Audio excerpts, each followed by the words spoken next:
Today's question is, how did we know Allah subhanahu wa ta'ala exists? I would like to give you 4 points. First, we do not see heat or cold, but we know heat and cold exist. How do we know about heat?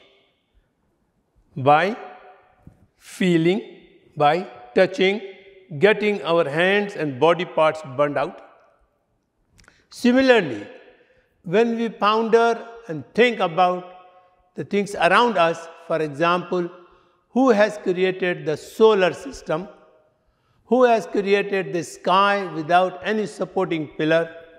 Who has created our body part which perform very complex function such as heart, brain, kidney, eyes, etc.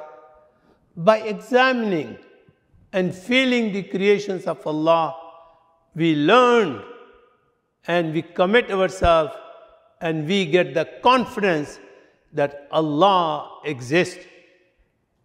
Thank you.